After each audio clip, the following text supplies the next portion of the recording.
Vamos ler então Apocalipse 1, versos 1 a 3. Diz assim: Revelação de Jesus Cristo que Deus lhe deu para mostrar aos seus servos as coisas que em breve devem acontecer, e que ele, enviando por intermédio do seu anjo, notificou ao seu servo João, o qual atestou a palavra de Deus e o testemunho de Jesus Cristo quanto a tudo o que viu. Bem-aventurados aqueles que leem e aqueles que ouvem as palavras da profecia e guardam as coisas nela escritas, pois o tempo está próximo. Vamos nos dirigir a Deus em oração. Senhor nosso Deus, Tua palavra está diante dos nossos olhos e pedimos que o Teu Santo Espírito, o autor da Escritura, seja aquele, ó Deus, a falar ao nosso coração. Abençoa-nos com entendimento, com clareza, ilumina, ó Deus, a nossa mente, para que compreendamos aquilo que foi inspirado há tanto tempo na mente e no coração do apóstolo João. Que tudo seja para a tua honra e glória, oramos no nome de Jesus. Amém. Para que nós entendamos Apocalipse, é muito importante nós nos lembrarmos do contexto. O contexto significa a situação em que João viveu, a situação que a igreja se encontrava. Isso é indispensável para que nós entendamos Apocalipse, o propósito do livro. Para que Deus deu essa revelação? Existem aqueles que acreditam que Apocalipse foi escrito na época de Nero, na década de 60. No verão de 64, Nero colocou fogo em Roma e acusou os cristãos para que pudesse, na verdade, simplesmente construir uma outra Roma. Ele queria ser o idealizador de uma cidade que ele haveria feito para a sua própria glória. E para isso ele tinha que acabar com a antiga. Então ele mandou colocar fogo em Roma e acusou os cristãos. Ele acusou os cristãos de serem revoltosos, porque diziam que havia um outro rei, Jesus. Nero acusava os cristãos de serem canibais, porque comiam a carne e o sangue do rei, né, de Jesus. Acusou os cristãos de praticarem incesto, porque eles eram irmãos e casavam entre si. E também dizia que eles adoravam fogo, porque, segundo a interpretação de alguns, o mundo vai acabar em fogo, e ligava então com o próprio incêndio de Roma. Os cristãos eram, vamos dizer assim, o bode expiatório perfeito, porque era um grupo que não se enquadrava na sociedade romana, segundo o que eles viam, e, portanto, acusá-los era a coisa mais prática para Nero fazer, né? E quando então Nero colocou fogo em Roma e acusou os cristãos, começou a perseguição pelos romanos. Até o verão de 64 não havia perseguição por parte dos romanos, apenas os judeus. Havia, mas por parte dos judeus. Roma realizou uma perseguição muito mais severa, muito pior, mas não tem nem comparação com o que os judeus fizeram. Nós vemos Paulo, por exemplo, antes disso, apelar a César, usar as leis de Roma. Vamos dizer que o Império Romano, até o verão de 64, foi até benéfico para o cristianismo em várias razões, vamos dizer assim. Paulo usou, por exemplo, as rotas de navegação, as estradas. Ele se valeu da lei romana como cidadão romano. Então, não havia problema com Roma. O problema começou em 64. E a partir daí, nós temos então, sistematicamente, Roma perseguindo os cristãos. Mas isso não foi também constantemente. Havia imperadores que eram mais aferrados contra os cristãos e outros menos, né? Nero foi terrível por acusar os cristãos. Então, pegavam os cristãos, incendiavam os cristãos à noite nas praças para iluminar as ruas, jogavam nas arenas e praticaram todo tipo de atrocidade contra os cristãos. Então vejam, no entanto, não é a melhor data para Apocalipse. Embora nós deveremos ver o número 666 na numerologia judaica, com apenas a modificação de uma letra, significa Nero César. Então é muito impossível que a expressão, o número da besta, o 666, não se refira a Nero, mas como um símbolo, como um ícone de um anticristo.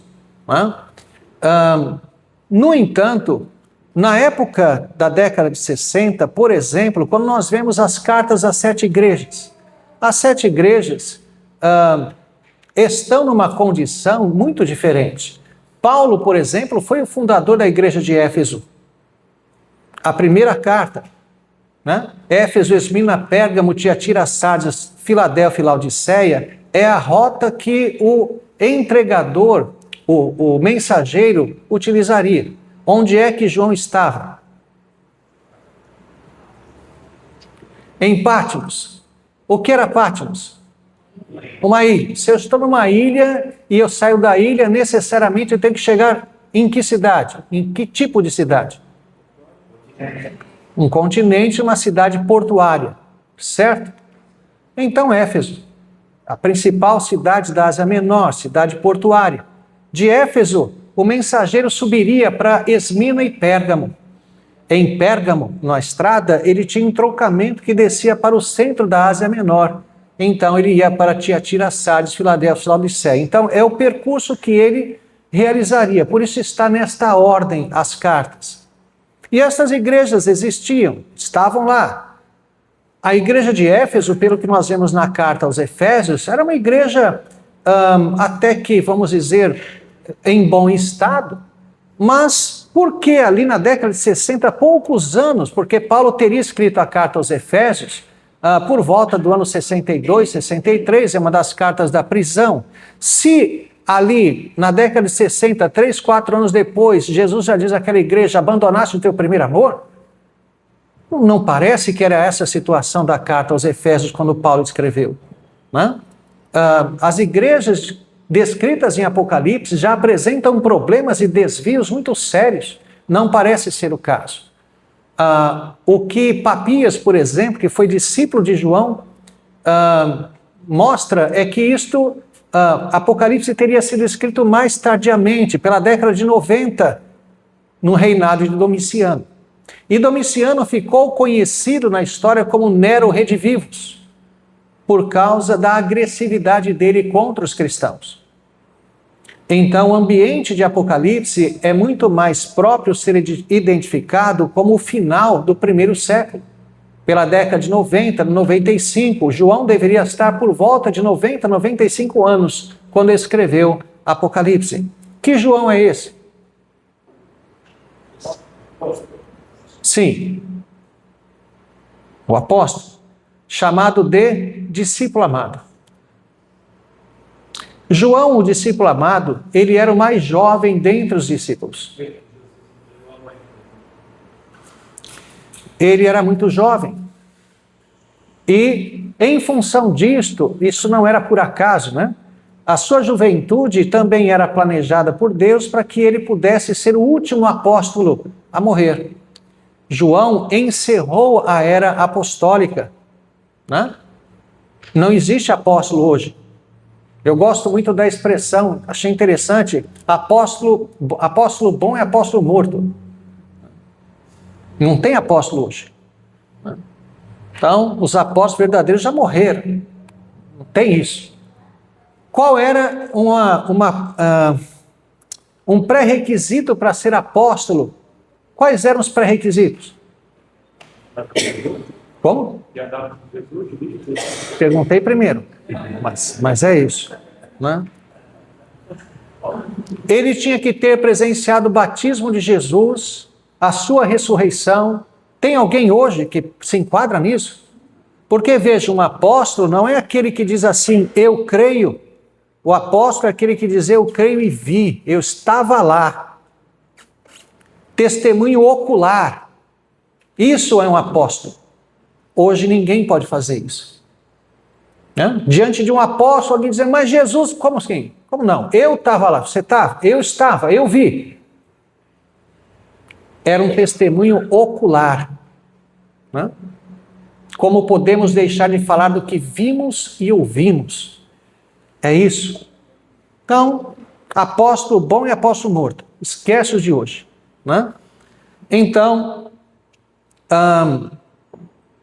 No final do primeiro século, então João morre, ele estava na ilha de Patmos, mas ele já estava morando em Éfeso, antes de ser exilado. Porque vejam, Jerusalém foi destruída na década de 70, no ano 70 depois de Cristo, né? A queda de Jerusalém. O cristianismo judaico acabou. Toda a reminiscência que havia de judaísmo no cristianismo acabou. A igreja agora é puramente gentílica. É a igreja dos povos. Não tem mais nenhuma ligação com o judeu. A igreja judeia foi arrasada, acabou, não tem mais. Isso era propósito de Deus também, para que a igreja cristã se desvencilhasse completamente do judaísmo. Tá? Nós vemos, por exemplo, Paulo tomando o voto de Nazireu em Jerusalém. Nós vemos os apóstolos Pedro e João subindo ao templo para orar. Nós vemos a unção com óleo, que era típica do judaísmo. São reminiscências do judaísmo. A circuncisão, Paulo aplicou a circuncisão a Timóteo,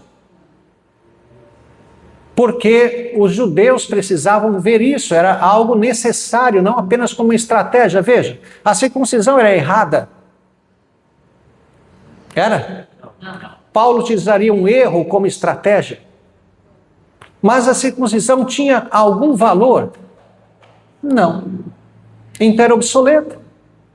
Não é necessário. Paulo, que era severo no combate à circuncisão, como o judeu afirmava, como marca da aliança, circuncidou Timóteo. Por quê? Porque Timóteo era filho de pai judeu e mãe grega.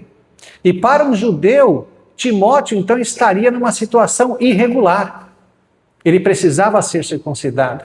E para que Paulo não tivesse dificuldades em estar com Timóteo na presença de judeus, ele circuncida Timóteo. Então veja, era necessário para a vida espiritual de Timóteo? Não. Mas para que evitasse problemas. É muito provável que os cristãos continuaram a praticar a circuncisão em Jerusalém muitos anos depois da morte e ressurreição de Cristo. Porque eles só foram entendendo isso posteriormente. Não há um versículo na Bíblia que diz não circuncidarás. Né? Mas eles perceberam que o batismo substituía a circuncisão. E todos esses ritos, então, foram cair em desuso. Quando Deus, então, por causa da dureza do coração de Jerusalém, já havia dito que acabaria, a cidade seria arrasada, então acabou todas as ligações com o judaísmo. Acabou. A igreja se tornou puramente cristã. E João, então, vai morar em Éfeso. De Éfeso, ele é preso e vai para a ilha de Patmos. É provável que ele tenha sido liberto da ilha de Patmos e morreu em Éfeso depois, pouco tempo depois de escrever Apocalipse, já muito idoso. Então vejam, o contexto de Apocalipse é um contexto de perseguição atroz. O império de Domiciano, o Nero Redivivus, como ficou conhecido. Por que isso é tão importante então? Se você tem um ambiente de perseguição, meus irmãos, como Apocalipse é importante? Qual é a sua perspectiva de vida cristã? Você serve a Deus por quê e para quê?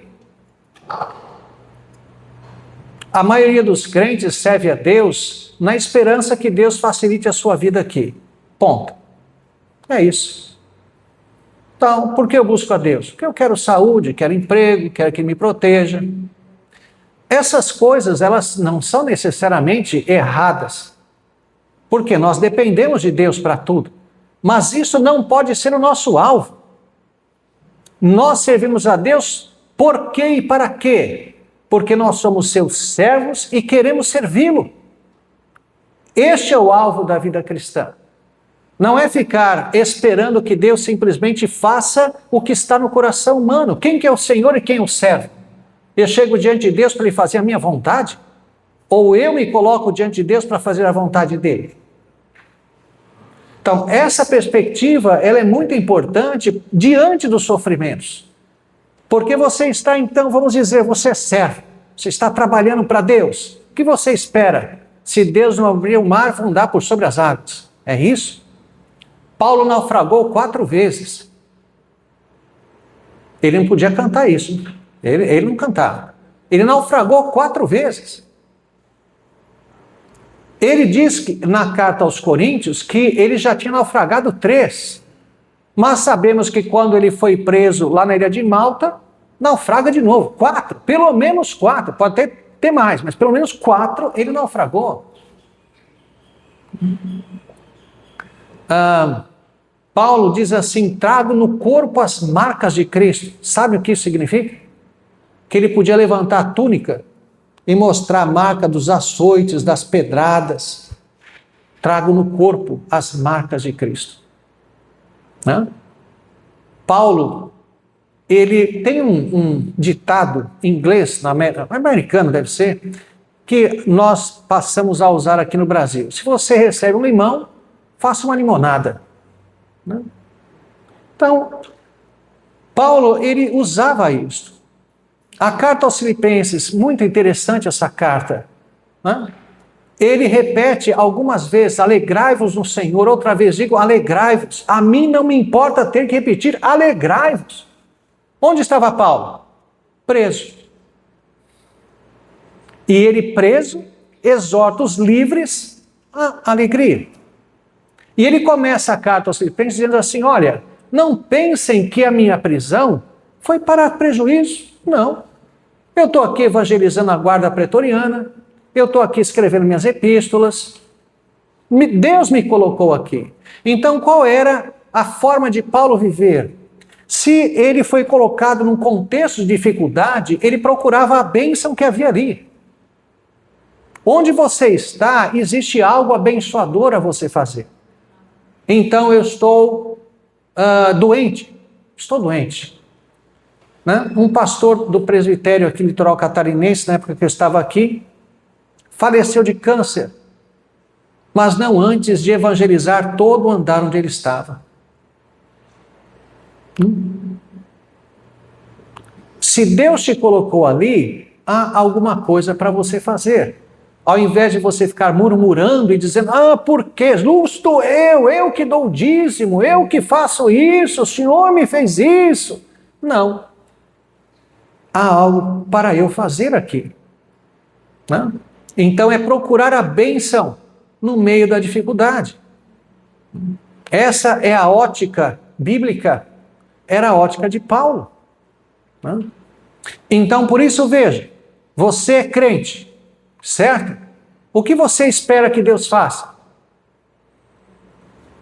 Se Ele não me abrir o mar, vou andar por sobre as águas. Pronto. Maravilha. Não é isso? Será que é isso? Não é isso. Porque se você pensar assim, você vai se decepcionar com Deus. Porque esse não é o cristianismo. Não. Por isso que Apocalipse foi escrito. Eu sou cristão, eu sirvo a Deus, mas minha família está sendo dizimada, lançada às feras. Que Deus é esse? Como assim? Eu, povo de Deus, a igreja sendo massacrada. Cadê esse Deus? Por isso que Apocalipse foi escrito. Para mostrar que mesmo a igreja sofrendo, Deus está no controle. A visão principal de Apocalipse, a visão central de Apocalipse, é Deus assentado em seu trono. Não é Nero, é Deus. A igreja está sofrendo, está padecendo. O tema de Apocalipse, tem a palavra certa que me fugiu agora, mas o tema serve, é na abertura do 5º selo, em Apocalipse 6, quando a alma dos que haviam sido mortos por causa da palavra de Deus e o testemunho. Veja, nós muitas vezes associamos o sofrimento ao pecado, mas o fiel sofre, e sofre muito por ser fiel. Eles foram mortos por causa da palavra de Deus e do testemunho, clamavam: até quando, soberano Senhor, não julgas nem vingas o nosso sangue dos que habitam sobre a terra? Apocalipse responde esse clamor. Nós estamos mortos. Quando é que vem? Quando é que o Senhor vai agir, vindicando a sua própria santidade? Quando o Senhor vai agir para que o mal não prevaleça na terra? E Apocalipse então mostra Deus conduzindo a história para o seu final. Deus já exercendo juízos durante a história. Juízos de advertência, que são as trombetas, juízos antecipatórios, que são os cálices. O ímpio está sofrendo muito. O ímpio está sofrendo o juízo de Deus constantemente na história. E é Deus mostrando o seu desagrado. Ainda não é o juízo final. Mas Deus está retribuindo a impiedade do homem com muitos juízos. Na criação, através da criação, com guerras, com um monte de coisa. Deus não está parado. E Ele está guardando a sua igreja e conduzindo-a até o final. Então vejam, no capítulo 1 você tem a apresentação. Quem é Deus? Você tem os destinatários às 7 igrejas, que na verdade, o número 7 significa o quê? Perfeição, completitude, né? Algo inteiro. Então, quando se fala das 7 igrejas, você não está falando apenas daquelas 7, está falando de todas as igrejas. Para nós também. Aquele que tem ouvidos, ouça o que o Espírito diz às igrejas. O que é ter ouvidos? É ter orelha? É isso? Quem tem orelha? É isso? O que é ter ouvidos? Entendimento, compreensão. Quem é que tem compreensão? Quem? Todos os crentes. Só aqueles? E veja, todas as cartas terminam assim, o que diz às igrejas. Então veja que já naquela época, o crente da igreja de Éfeso tinha que ver não que foi dito apenas a Éfeso, mas as outras 6 também. Tudo era dito a todas as igrejas. Não? Então, o que nós vemos nas 7 igrejas? Nós vemos problemas e virtudes que as igrejas enfrentariam durante este intervalo da primeira e a segunda vinda de Cristo. Olhando para aquelas 7 igrejas, vocês vão ver problemas dessa igreja, virtudes desta igreja. Para quê? Para que nós, como cristãos, aprendêssemos e percebêssemos isso. E meus irmãos, falando de igreja, veja, onde nós percebemos a igreja neotestamentária? Em que texto? Que texto que nós olhamos? Olha, essa é a igreja do Novo Testamento. É quando nós olhamos para Atos e vemos assim, e perseveravam na doutrina dos apóstolos, no partir do pão e nas orações. Em cada alma havia temor. Todo dia estavam juntos, de casa em casa, partindo o pão. Da multidão dos que creram, era um o coração e a alma. Tão bonito isso. Mas essa não é a igreja do Novo Testamento. Essa é a igreja debaixo do maior avivamento que já houve na história, que foi o Pentecoste. Você quer conhecer a igreja do Novo Testamento? Pegue as cartas de Paulo. Aí você vai ver a realidade da igreja. Não estou dizendo que nós devemos nos conformar com pecados na igreja, heresias, não. Mas nós temos que saber que, infelizmente, o normal da igreja é esse. Devemos lutar contra, devemos ser fiéis, devemos pregar a palavra, mas a igreja não é a antessala do paraíso. Há uma expressão muito interessante da Idade Média, o autor, não se sabe quem disse isso, não sei se já ouviram, mas diz assim, que a igreja é como a arca de Noé. Se não fosse o dilúvio lá fora, ninguém aguentaria o cheiro lá dentro. Por que você está na igreja? Porque ninguém peca aqui, não é isso?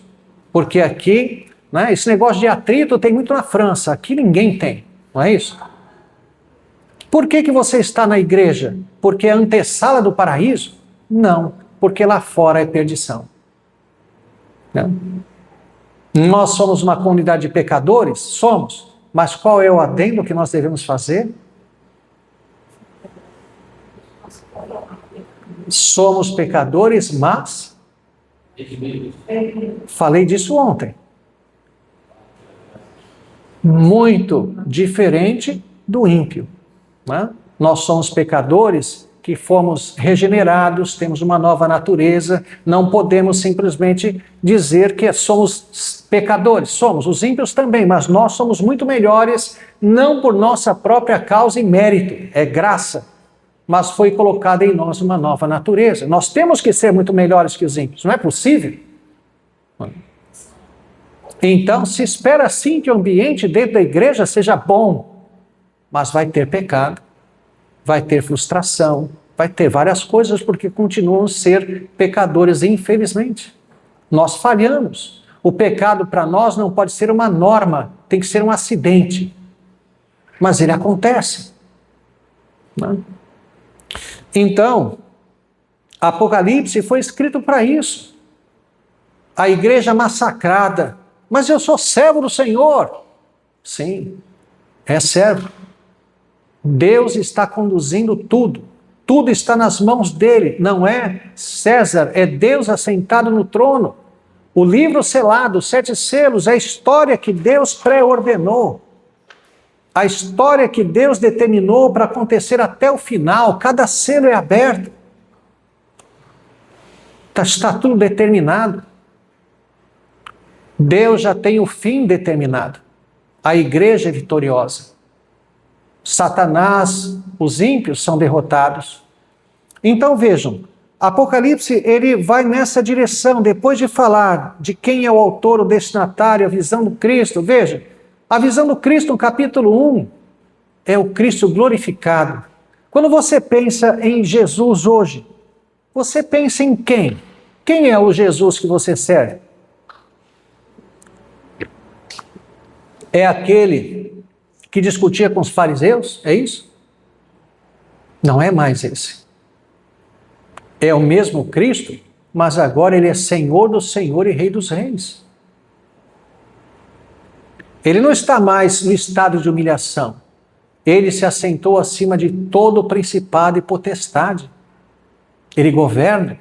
Ele é descrito por João no capítulo 1 como um guerreiro celestial, invencível, imbatível. Então, quando nós pensamos em Jesus hoje, não é mais aquele servo sofredor, que se sujeitou aos homens, que deu a sua vida, tudo isso ele fez, mas não é mais essa a condição dele. Ele é soberano sobre tudo, é o soberano dos reis da terra, o alfa e o ômega, o princípio e o fim. Então nós temos que crer no Cristo glorificado, que comanda, que governa,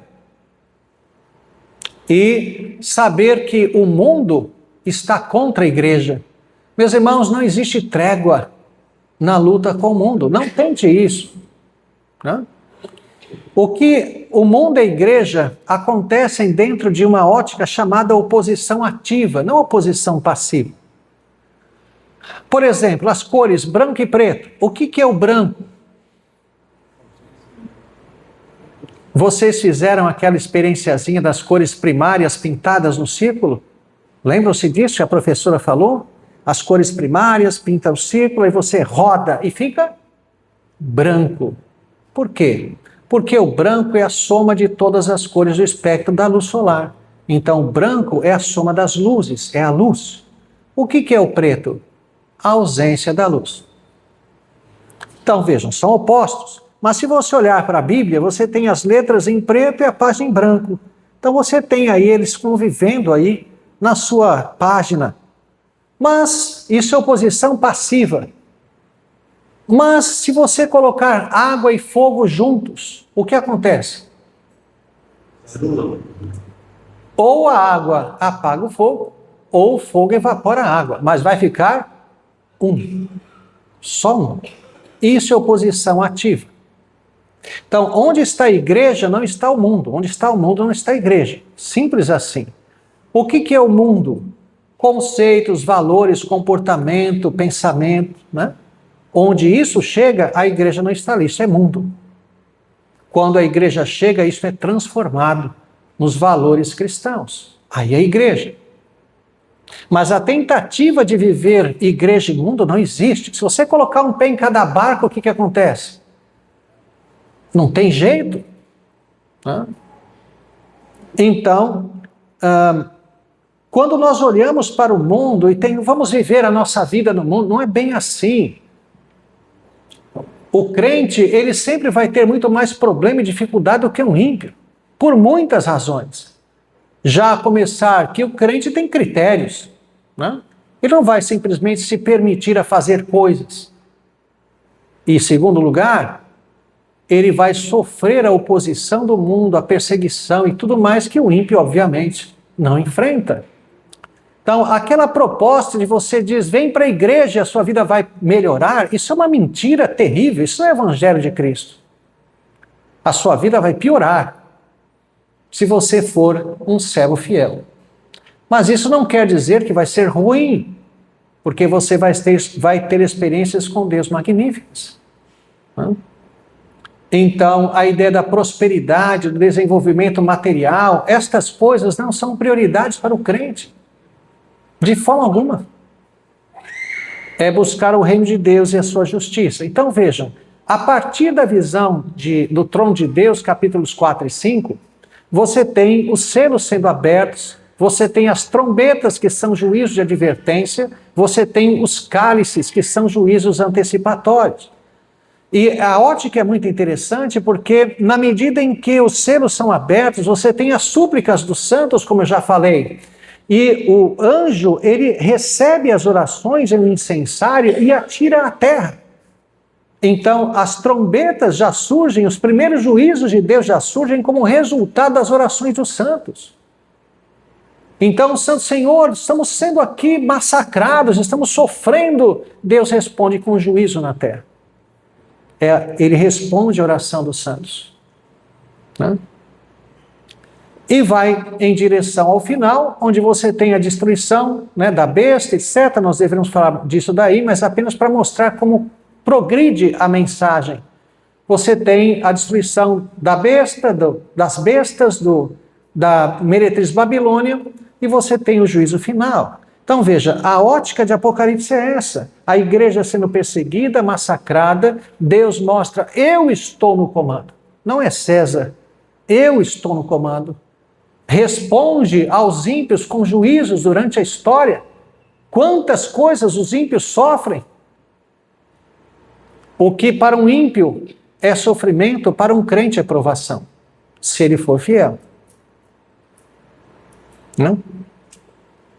Então veja, todo sofrimento para um ímpio é juízo.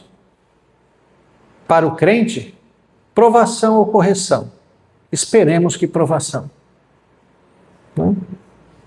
Mas para um ímpio, todo o seu sofrimento é antecipação, tira gosto do que ele vai enfrentar lá no juízo final.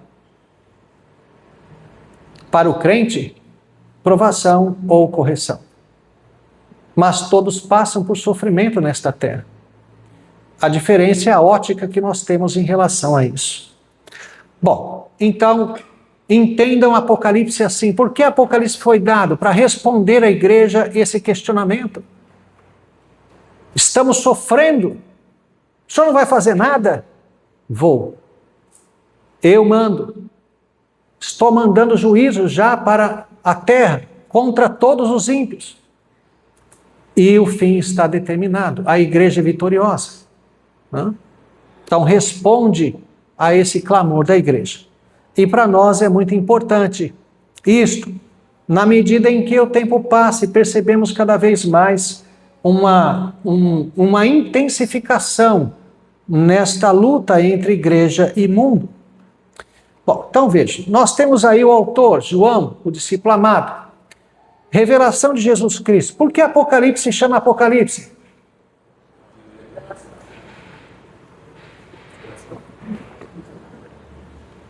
Os livros que os judeus escreviam não tinham título. Eles eram conhecidos geralmente pela primeira palavra do texto. Qual é a primeira palavra de Apocalipse? Apocalipse. Então, por isso chama Apocalipse. Revelação. Revelação de quem? De Jesus Cristo. Através de um anjo que foi dado a João. Que tipo de revelação foi essa? O autor aos Hebreus diz, tendo Deus outrora falado muitas vezes, de muitas maneiras aos pais pelos profetas, hoje nos falou pelo Filho. Então, muitas vezes, de muitas maneiras, há muitas maneiras de Deus se revelar. Que tipo de revelação é essa? uma visão. João viu. É uma forma de Deus se revelar. Os destinatários são as 7 igrejas, já falei disso, né? Essas igrejas, elas, bom, antes disso, né? Então vejam aqui no capítulo 1, verso 4 a 8. João, as 7 igrejas que se encontram na Ásia, graça e paz a vós outros. Veja, saudação apostólica, graça e paz, da parte daquele que é, que era e que há de vir. Veja, não parece que há alguma coisa errada aqui na ordem? Qual seria a ordem que você pensaria? Aquele que é, que era e que há de vir. Qual seria uma ordem mais adequada? Aquele que era, que é e que há de vir. Essa ordem vai aparecer mais para frente. Mas por que aqui João inverte? Porque ele está enfatizando o quê? Aquele que é, ou seja, a presença de Deus com a igreja. Deus está presente. Aquele que é, que era e que há de vir. Quando você pega isto, aquele que é, que era e que há de vir, isto é o desdobramento do nome de Deus. Qual é o nome de Deus? Eu sou. Eu sou. Quando? Ontem, hoje, sempre. Aquele que é, que era e que há de vir. É o eu sou. Mas aqui desdobrado no tempo, mostrando a agência de Deus, o poder de Deus na vida da igreja constantemente. Daquele que é, que era e que há de vir, da parte dos 7 espíritos. É uma referência a quem? Ao Espírito Santo. Está até com letra maiúscula, espíritos, que se acham diante de Deus e da parte de Jesus Cristo, a fiel testemunha. O que você tem aqui? Uma referência ao Pai, ao Filho e ao Espírito Santo, a Trindade. Jesus Cristo é descrito como fiel testemunha, o primogênito dos mortos, o soberano dos reis da terra. Então, ele é aquele que testemunha do Pai. Jesus diz assim: ninguém viu ao Pai, senão o Filho. Então veja, lembram-se da figura dos serafins? Eles estavam diante de Deus, como? Tinham 6 asas. Com 2 cobriam os olhos, com 2 cobriam os pés, com 2 voavam. Então, cobriram os olhos, nem mesmo os serafins podiam ver Deus, a glória de Deus. Cobriam os pés, a figura de santidade, a ideia de caminho, de procedimento, de justiça, e serviam a Deus com 2 asas. Então, vejam a ideia da santidade plena de Deus que nem os serafins podiam contemplar, a glória de Deus. Quem é que pode? O Filho. Então, quem pode revelar o Pai? Apenas o Filho. O Filho viu a face do Pai. Nenhum outro ser viu. Então, só Jesus que é a fiel testemunha nesse sentido, o primogênito dos mortos. O que é o primogênito dos mortos?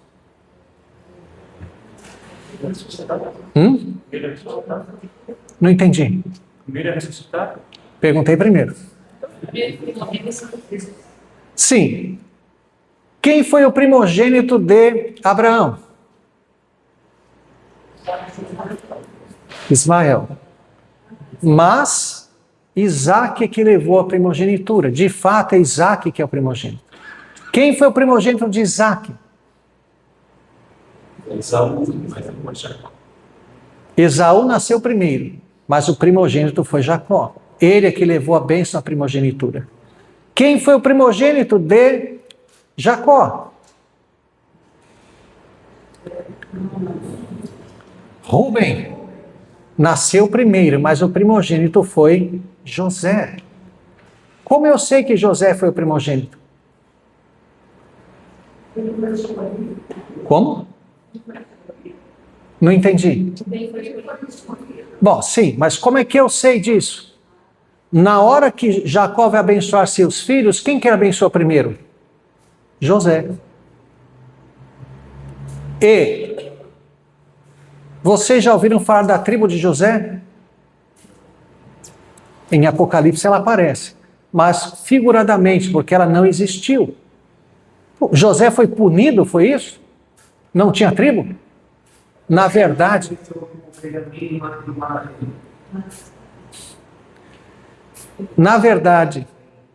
Efraim e Manassés. Na verdade, Jacó adota 2 filhos de José como filhos e dá porção dobrada a José. O primogênito recebia porção dobrada. Não? Efraim e Manassés. Então veja, a primogenitura é uma coisa, estava geralmente ligado ao primeiro nascido, mas não necessariamente. Na vida dos patriarcas, nenhum primogênito foi o primogênito. Não é? Então, e nisto o que nós vemos? A soberania de Deus. Eu é que escolho. Eu escolho. Quantas tribos havia em Israel? 13.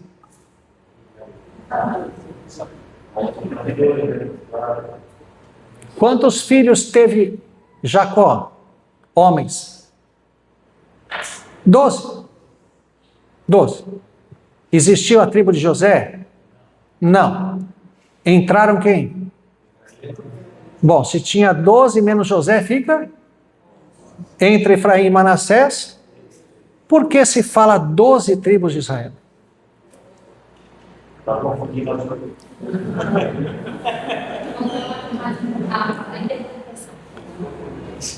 Porque os levitas não receberam parte na terra. Então, você olhando para o mapa de Israel, quantas tribos tinham? 12. Mas, na verdade, eram 13. Quantos apóstolos existiram? 13. Jesus chamou quantos para o apostolado? 12. Um era diabo. Judas. Cai para 11. Você tem eleição de Matias. E você tem o apóstolo Paulo. 13. Então, você tem o mesmo número, mas simbolicamente, 12 tribos, 12 apóstolos. Né? O número 12 é o número do judeu. Assim como o número 7, não na numerologia, mas na cultura hebraica, é o número do gentil. Lucas, que escreveu um evangelho gentílico, o evangelho de Lucas é o evangelho mais gentil que nós temos, o evangelho de Mateus é o evangelho mais judeu que nós temos, o evangelho de Marcos é o evangelho romano. O evangelho de Lucas é o único que fala do envio dos 70. Lucas fala do envio dos 70. O que é isso? Antecipando a evangelização dos gentios. O número 7 é típico do gentio. Por quê? Por causa da tábua das nações de Gênesis 10, das 70 nações. Então, para o judeu, o número 7 representa o gentio. Bom, então, quando você vê essa questão do primogênito dos mortos, entenda, não apenas Jesus é o único nascido, filho de Deus, segundo Adão, mas também o principal. A primogenitura não estabelecia simplesmente o primeiro, mas o portador da bênção, o principal. Jesus é o primogênito dos mortos, não apenas porque é o primeiro a ressuscitar e inaugura o caminho, mas porque ele é incomparavelmente o maior de todos, o primogênito. E o soberano dos reis da terra, portanto, aquele que tem domínio sobre tudo e todos. Não há governo além e acima do governo de Cristo. Aquele que nos ama e pelo seu sangue nos libertou dos nossos pecados, a redenção, e nos constituiu reino, sacerdotes para o seu Deus e Pai. A ele a glória, o domínio pelos séculos dos séculos. Amém. Uma doxologia. Aí nós temos o que falamos ontem. Ele vem com as nuvens. O que isso significa? O quê? Isso, a Shekinah, lembra? Ele vem com as nuvens, Deus o revela, Deus o traz, a presença de Deus na forma de nuvens. E todo olho verá, até quantos o traspassaram. A volta de Cristo, meus irmãos, é um acontecimento sobrenatural, que rompe com qualquer questão, vamos dizer, das leis naturais. O planeta é redondo, tá? Espero que não tenha ninguém aqui que crê na Terra plana, né? O planeta é redondo, creia. Quem já andou de avião sabe disso, né? Eu já peguei um voo, por exemplo, de madrugada, e muito bonito, porque o sol ia nascendo assim, você via metade do preto e depois claro, assim, uma linha. Não tem como, plano ia iluminar tudo? Não, é redondo, por isso, uma parte preta e a outra iluminada pela luz do sol. Lindo, um espetáculo, porque é redondo. Né? Já no século XIV, né, o rei Filipe de Nice, lá de Portugal, Filipe, ele ficava olhando pela muralha de Lisboa, os navios sumirem no horizonte. Por quê? A Terra é redonda, é a curvatura, não tem como. Né? Bom, então,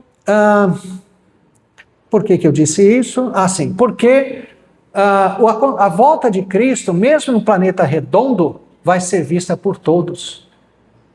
Todos. Não importa em que parte do globo você esteja, você vai vê-la. Todos verão. Né? Até quantos o traspassaram, por quê? Porque ressuscitarão. Os ímpios ressuscitarão também, todos verão. Né? E todas as tribos da terra se lamentarão sobre ele. Então vejam, ontem falei um pouco sobre isso, a noção do judeu de que o Cristo seria judeu, como um Deus nacional, como um Messias para o judeu. Né? Mas Jesus é o rei sobre toda a terra, não é só do judeu. Uma coisa interessante, 2 vezes Jesus foi ter com gentios em cidades gregas, uma delas até fora dos limites de Israel. Vocês se lembram dessas passagens? Quando é que Jesus teve contato com gentios? Gregos foram visitá-lo em Jerusalém, mas não é esse, é quando ele vai à terra gentílicas.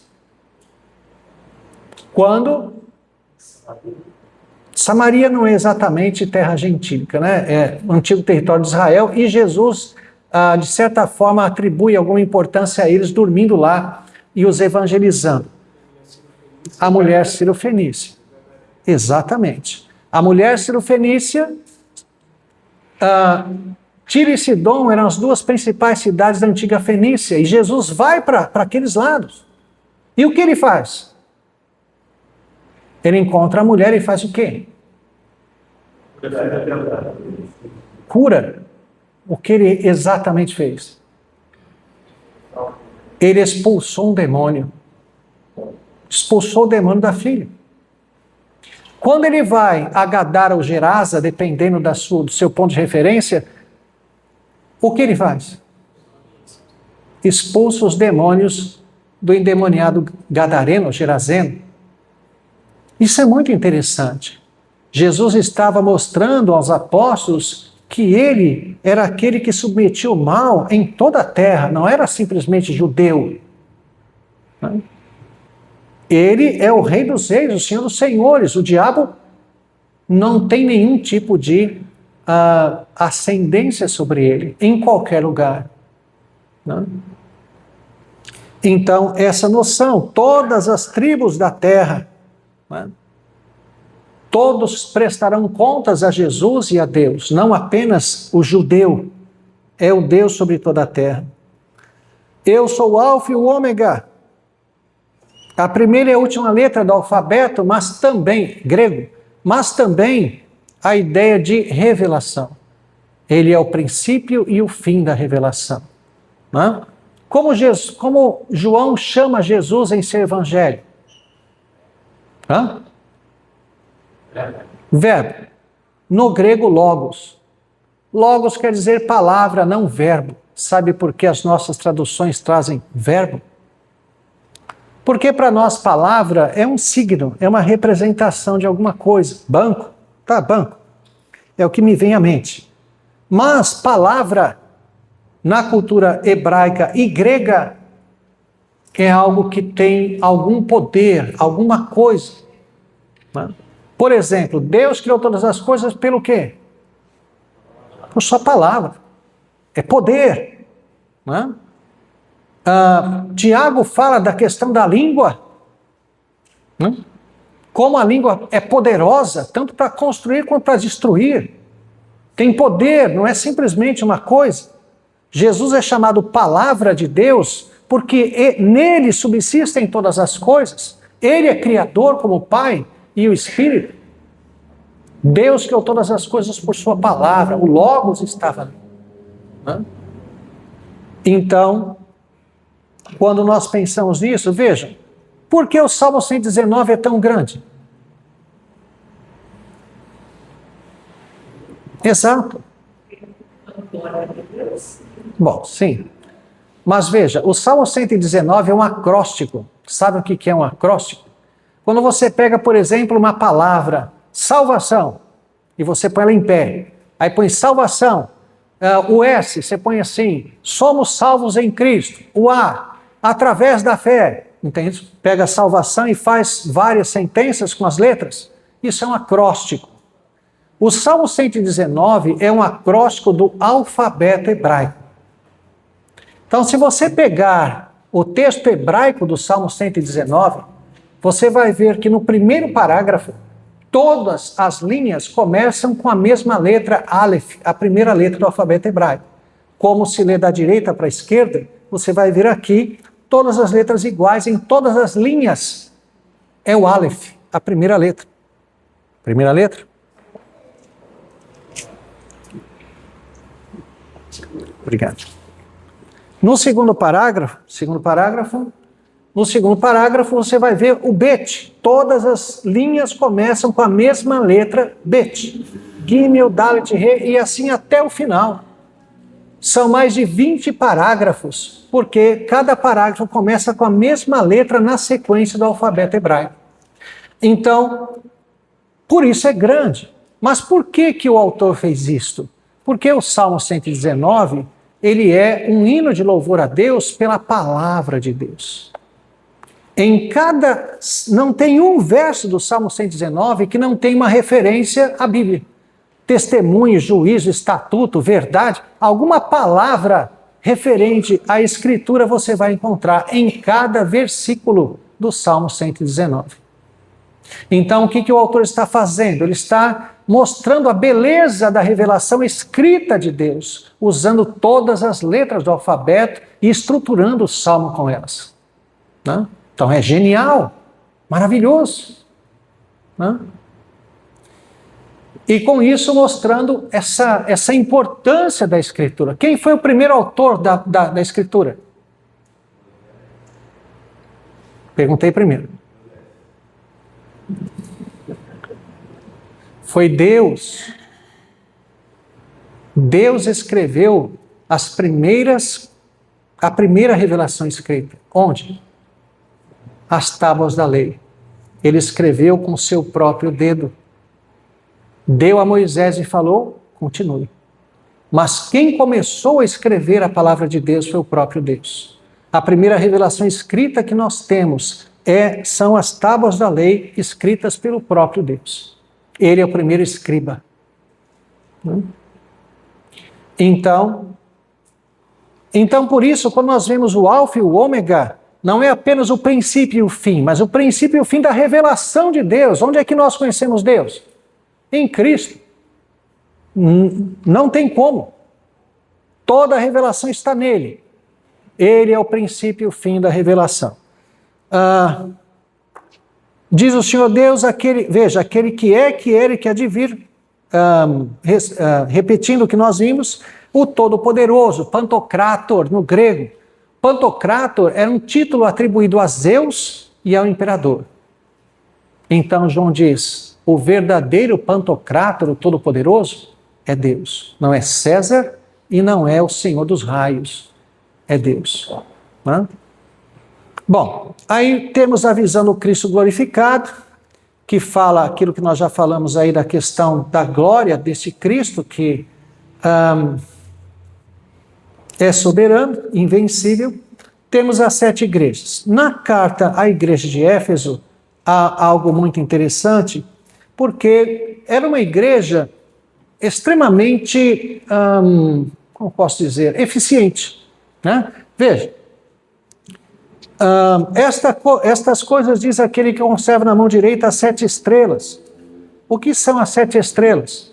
Se você virar a página aí no verso 20 do capítulo 1, quanto ao mistério das 7 estrelas que viste na minha mão direita e os 7 candeeiros de ouro, as 7 estrelas são os anjos das 7 igrejas, e os 7 candeeiros são as 7 igrejas. Então o próprio Apocalipse diz quem são, o que são as 7 estrelas, são 7 anjos. E que anjos são esses? Aqui você vai ter intérpretes dizendo que Deus tem anjos responsáveis por igrejas, né? O que é uma possibilidade, mas não há nada na Escritura que sugira isso. Possivelmente, veja, a palavra angelos no grego significa mensageiro. Quem é o mensageiro da igreja? O seu pastor, né? Então, é muito provável que o que esteja acontecendo aqui é a carta sendo dirigida àquele que é responsável por transmitir a palavra de Deus à igreja, o seu pastor, né? Conheço as tuas obras, tanto o teu labor como a tua perseverança. Então veja, era uma igreja perseverante no labor e nas obras. Então, aqui certamente não acontece nada disso, mas há lugares que alguém fala assim, vamos fazer tal trabalho, aí vai, sim, vamos, olha, ainda bem que você disse isso, que coisa maravilhosa, passa uma semana, passa 2 semanas, ninguém mais se lembra disso. É assim, né? Eles não. Eram perseverantes no labor. Vamos fazer? Perseverança é o quê? O que significa perseverar? Tem gente que diz assim, eu perseverei até aquele ponto. Pô, então não perseverou. Porque a perseverança é até o final, não existe perseverança até aquele ponto. Então, perseverança é você ir até o fim, é você cumprir aquilo que você se prontificou a fazer. Isso é perseverar. Então, eles eram perseverantes no labor. Conheço isso, Jesus. Olha que igreja. Uma igreja que vai até o final naquilo que se propõe a fazer. Que mais? Que não pode suportar homens maus. Uma igreja que, se visse pessoas em pecado, dizia assim, ou você se emenda ou rua.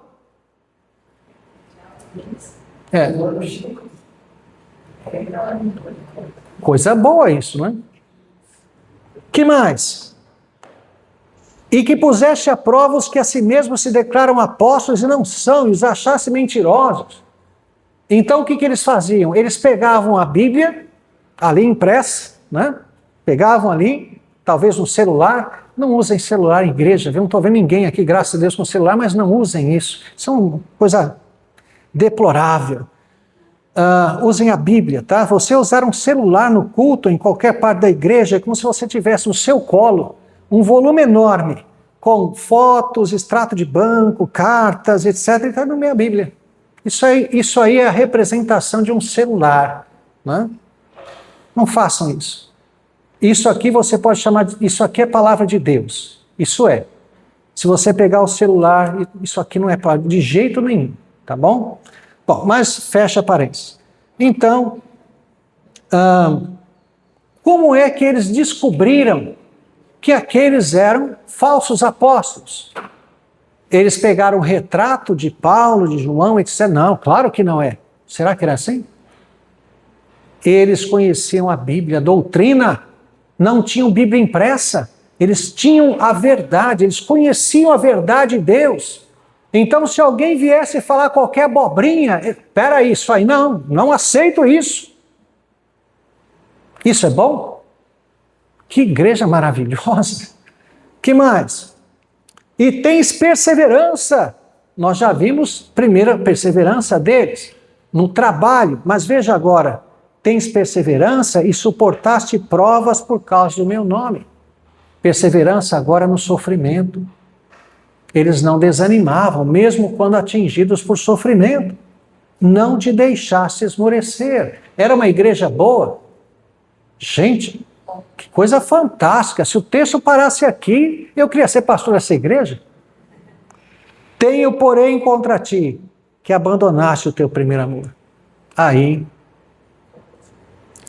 Então veja, era uma igreja que sabia ser igreja, mas tinha perdido a sua espiritualidade. Pessoas responsáveis que faziam coisas, que tinham firmeza, mas que não tinham mais vida com Deus, estavam extremamente rasos na vida com o Senhor. Perderam o amor a Deus. Né? Como é que você sabe que você ama a Deus? Porque quando canta alguma coisa, você fica tudo arrepiado, não é isso? E que louvor, arrepiado. Não é isso que é amar a Deus? Não, não é. Aquele que tem os meus mandamentos e os guarda. Onde eu vejo o amor a Deus? Na obediência, no serviço, na dedicação, na consagração. Não são palavras. Não é emoção. Na verdade, amor não é emoção. A emoção pode ou não acompanhar o amor, mas amar não é emoção. Será que amar o inimigo é dar um beijo nele? Não é isso. Amar o inimigo é fazer o mesmo bem a ele que você faz a um amigo. Isso é amá-lo. Não precisa ser algo explosivo. Não é isso. É sincero, não é fingido, mas é servi-lo. Jesus disse: amai os vossos inimigos, orai pelos que vos perseguem. 2 vezes Jesus mostrou com muita clareza isso em sua vida. Uma delas é quando ele lava os pés de Judas. João 13 é fantástico. Qualquer um de nós chegaria ali no início, a Judas, o que tens de fazer, faz depressa, tchau. Aí passaria a lavar os pés. Não, Jesus primeiro lava os pés de todos, inclusive de Judas. E vocês sabem que não se usava a mesa como nós temos hoje, né? Jesus diz, né, se diz que Jesus era um carpinteiro, mas não nos nossos moldes, né? Porque se Jesus fosse um carpinteiro como nós pensamos, morreria de fome, porque um judeu quase não tinha móvel. Era mais um estilo oriental, onde se senta no chão, não tem cadeira. Né? A mesa que Jesus realizou a ceia era da altura do assento do banco de vocês aí. Era em formato de U. Então ele ficava aqui na cabeceira, 6 de cada lado. Eles usavam almofadas para ajudar um pouquinho no conforto. Apoiavam-se no braço esquerdo, comia com o braço direito, com os pés para trás. Aí você entende como ele conseguiu lavar os pés. Você não ficar se batendo em pé de mesa, cadeira embaixo da mesa, não faz sentido. Né? Então eles estavam apoiados com os pés para trás, comendo aqui com a mão direita, e Jesus deu a volta, e ele tinha os pés deles todos assim, e lavou os pés. Né?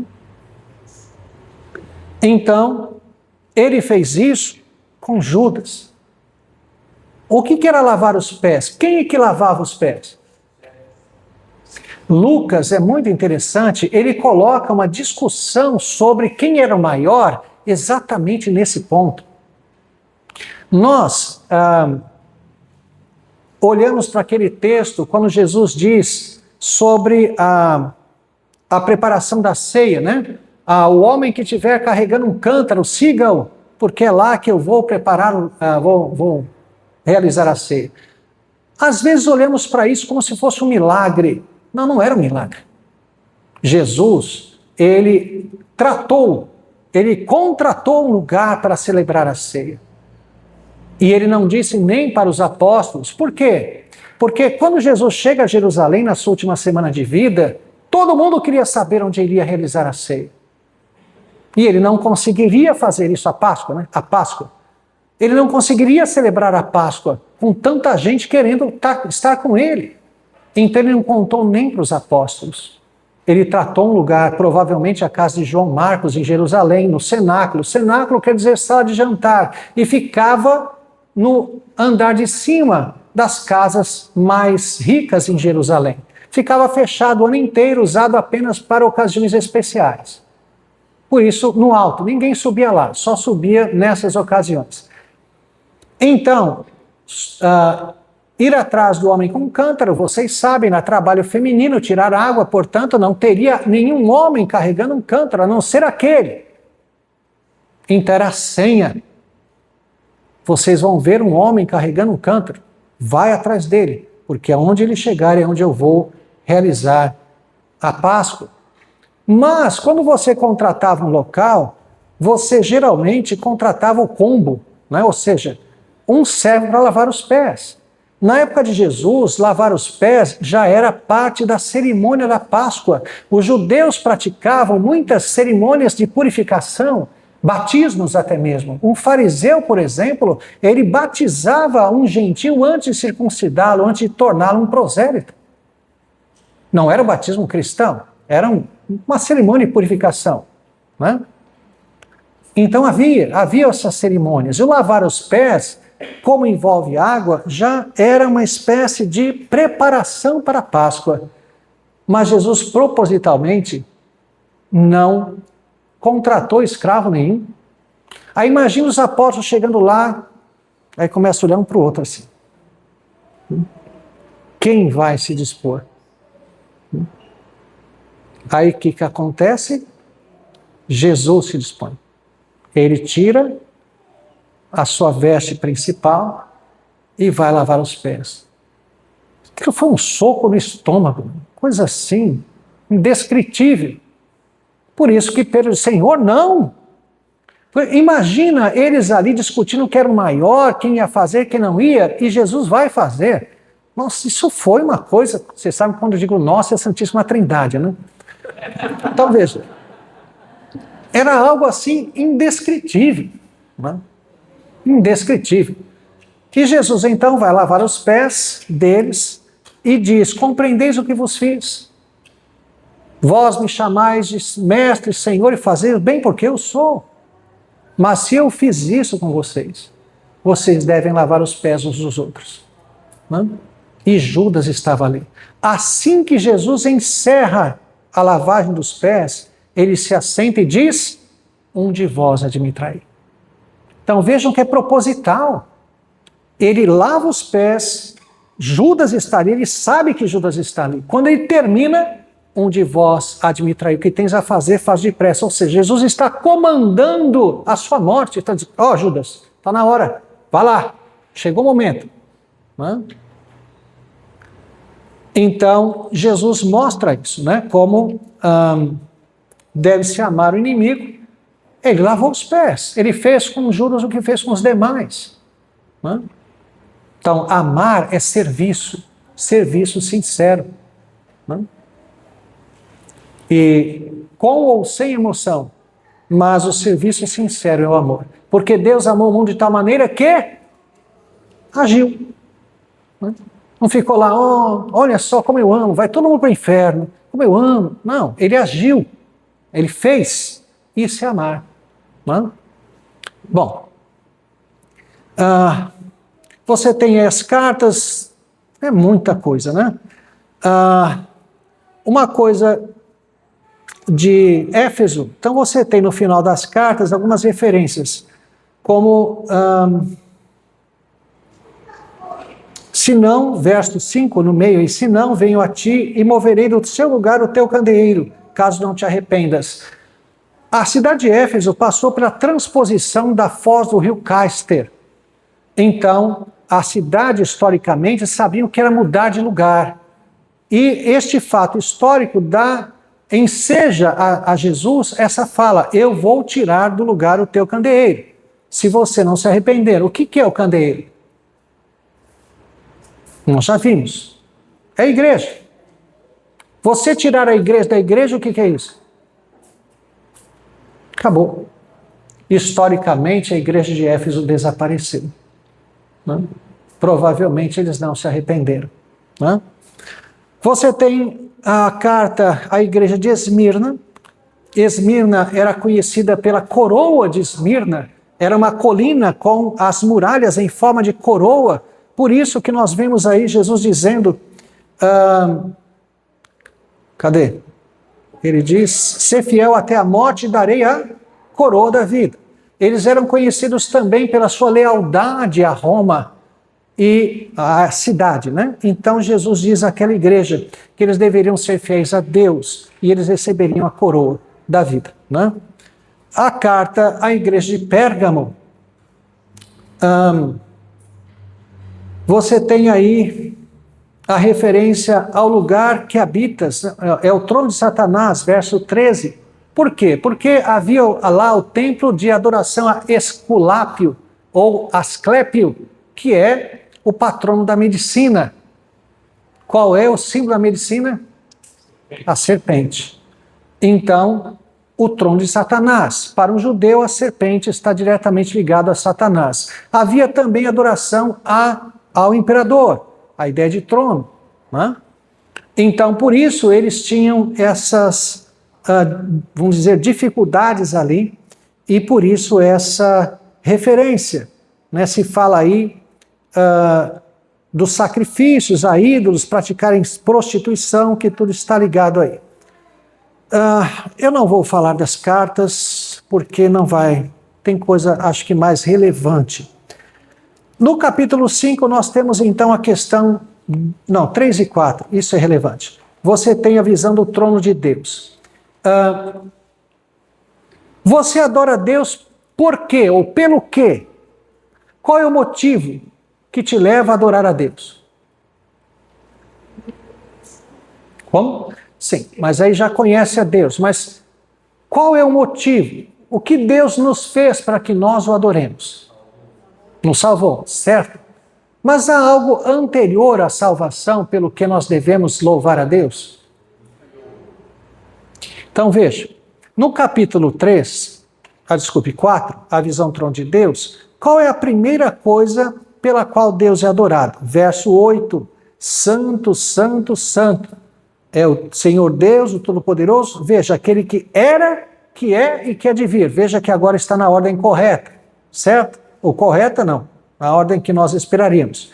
Verso 11, tu és digno, Senhor Deus nosso, de receber a glória, a honra e o poder, porque todas as coisas tu criaste, sim, por causa da tua vontade vieram a existir e foram criados. Então, a primeira coisa pela qual Deus é adorado é por ser o Criador. E às vezes nós nos esquecemos disso, né? Que Deus é Criador e Ele deve ser adorado como Criador. A salvação deve ser entendida como restauração da criação.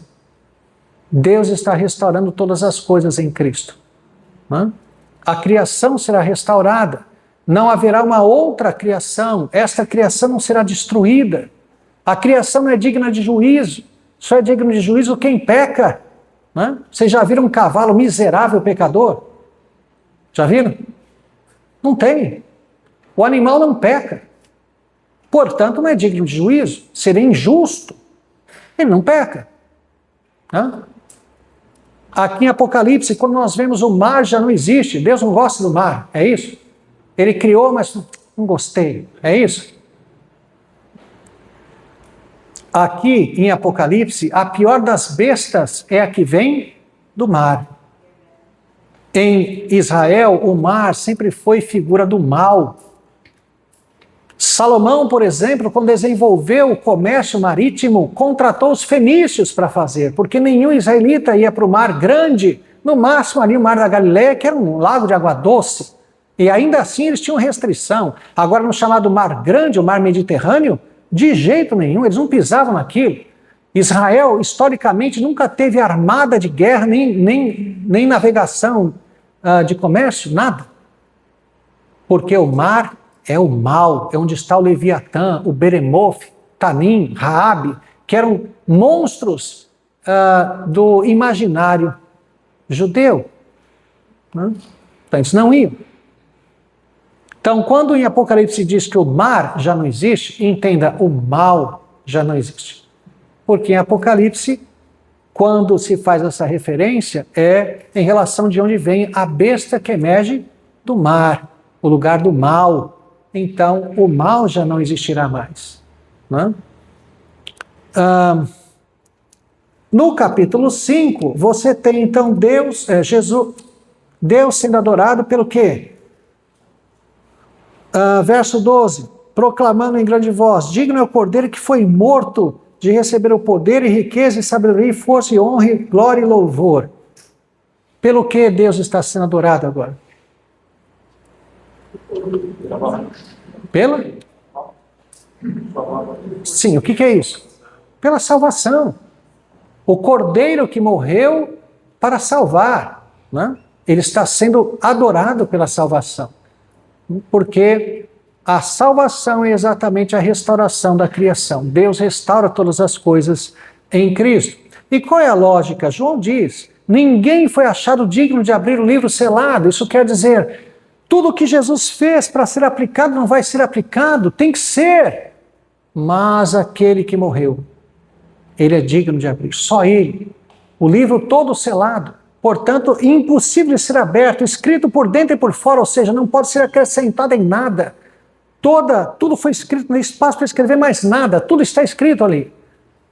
Só o Cordeiro é o que foi achado digno de abrir, de implantar, portanto, o propósito de salvação após a morte e ressurreição de Cristo. Né? Então, é ele que faz isso. Aí você tem a abertura dos selos. Né? Você tem os famosos 4 cavaleiros de Apocalipse. O primeiro deles, vi quando o Cordeiro abriu um dos 7 selos e ouvi 4 seres viventes. Os seres viventes são querubins. Eu sei disso com base em Ezequiel. Ezequiel chama de seres viventes e chama os seres viventes de querubins. E os querubins estão também aqui com o rosto de homem, boi, águia e leão. Então vi um cavalo branco e seu cavaleiro com um arco, e foi-lhe dado uma coroa, e ele saiu vencendo e para vencer. Alguns vão ver aqui a ideia de perseguição, mas na verdade é muito provável que seja a ideia do próprio Cristo, como sendo aquele que avança o reino. E como resultado você tem o segundo selo, o segundo cavalo, vermelho, e ao seu cavaleiro foi-lhe dado tirar a paz da terra para que os homens se matem uns aos outros. Aqui seria então a perseguição. Né? Como consequência do avanço do reino em Cristo, cavalo branco, você tem a perseguição no segundo. No terceiro, e eis um cavalo preto, e o seu cavaleiro com uma balança na mão, e ouvi uma como que voz no meio dos 4 seres viventes, dizendo uma medida de trigo para um denário, 3 medidas de cevada para um denário, e não danifiques o azeite e o vinho, ou seja, a carestia de comida, a comida se torna cara, e os homens também sofrerão por isso. No 4º selo, você vê aí o cavalo amarelo, que na verdade aqui o termo grego não é um amarelo, mas um amarelo esverdeado de um cadáver. Né? Aquela ideia do cadáver, aquele amarelo esverdeado. Né? Por isso, sendo este chamado morte, e o inferno estava seguindo, e foi-lhes dada autoridade sobre a 4ª parte da terra para matar a espada, pela fome, com a mortandade e por meio das feras da terra.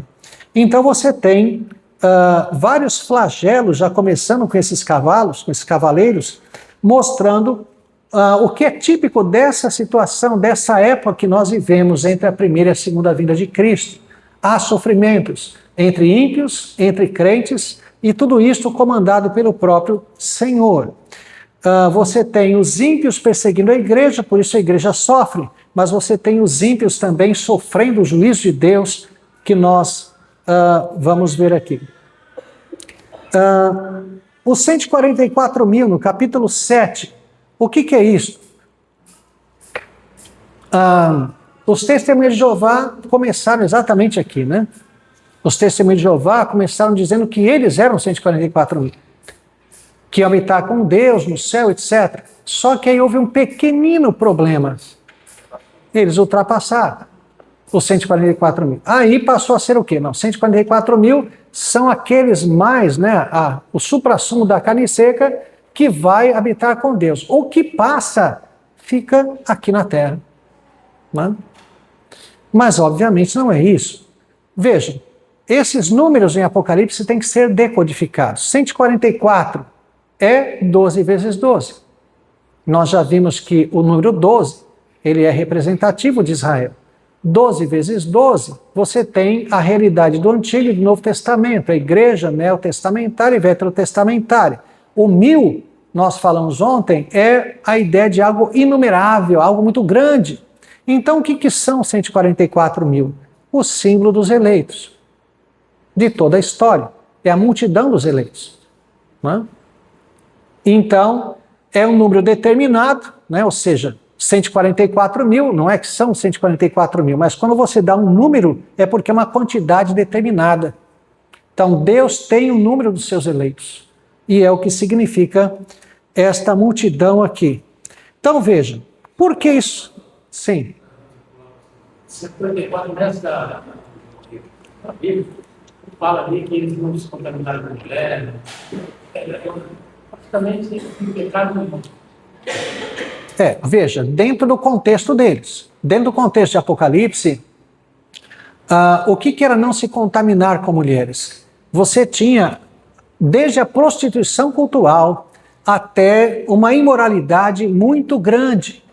Os gregos, eles praticavam pedofilia, zoofilia, que é sexo com animais, homossexualidade. Eles não tinham limites em qualquer coisa relativa a sexo. Eles eram extremamente imorais. A prostituição cultural imperava. Quando você via a adoração, né, na cultura greco-romana, era através de sacerdotisas, através de sexo. Né? Eram religiões de fertilidade, e por causa da mulher ter a figura daquela que gera, da maternidade, a fertilidade está associada a ela. No Antigo Testamento você tem isso. Né? Você tem, por exemplo, o ídolo da deusa Astarote. É um busto feminino com os seios em evidência, as pernas abertas e a genitália em evidência. Isso é um busto de Astarote, um ídolo de Astarote. Então era extremamente sexual, tudo era. Então a questão do erotismo é muito presente no paganismo. Se nós olharmos, por exemplo, o que acontece, qual é a maior festa do Brasil? Vocês já pararam para pensar nos enredos do carnaval?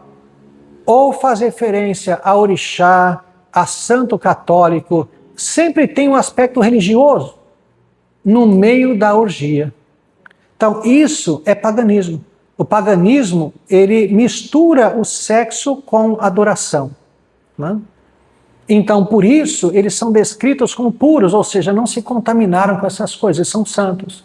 Não é simplesmente a questão sexual, é a questão da consagração a Deus. Estão fora desta imoralidade geral do mundo. Né? Certo.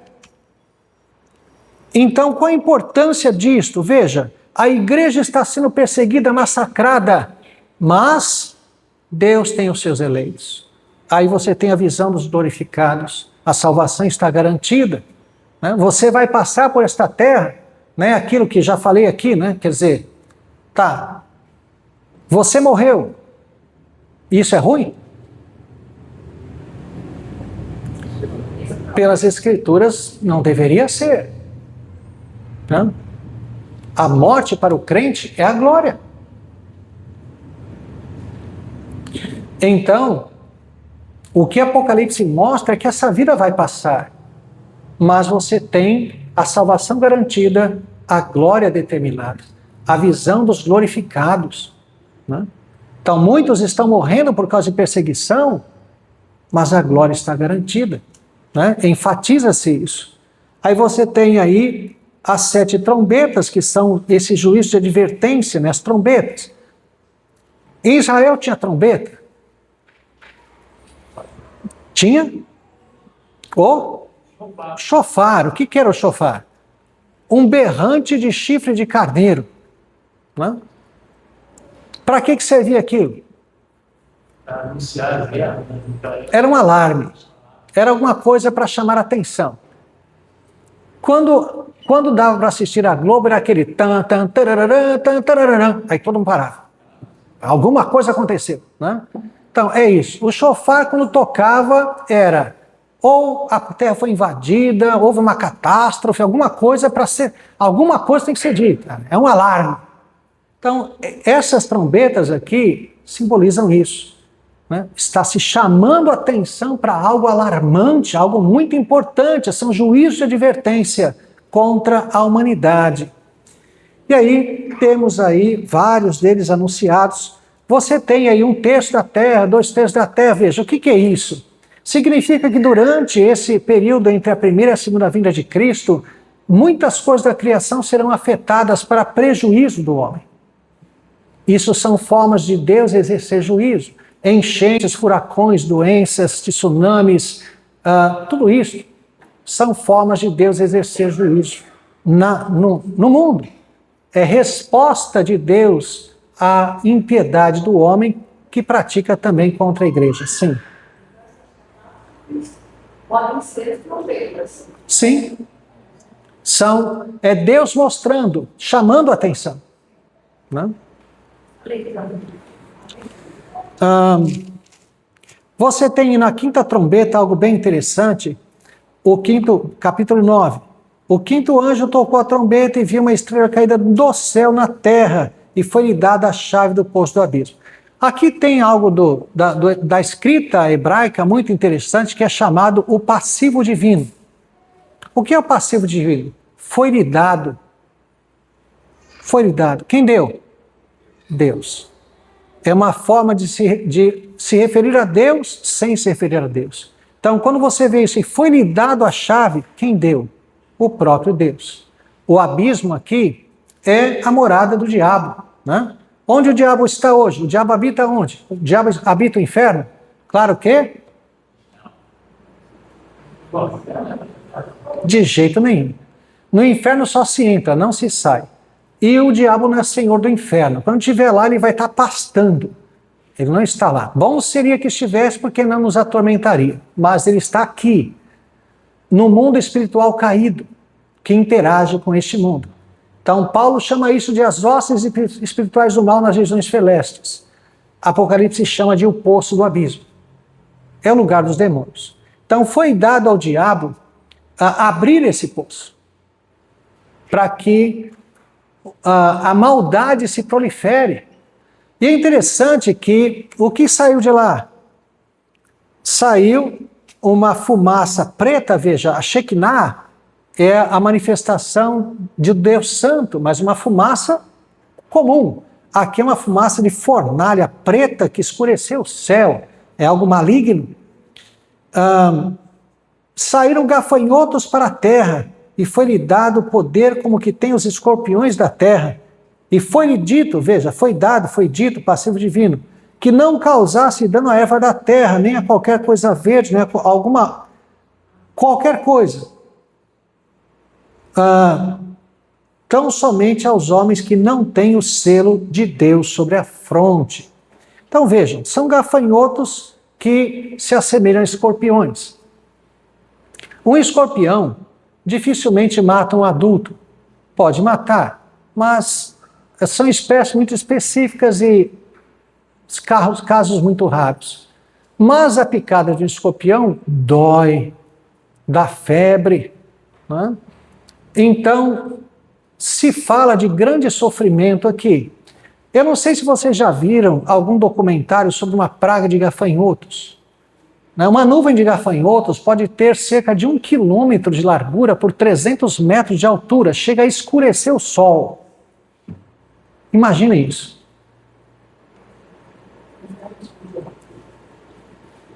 O que o gafanhoto faz? Acaba com a vegetação.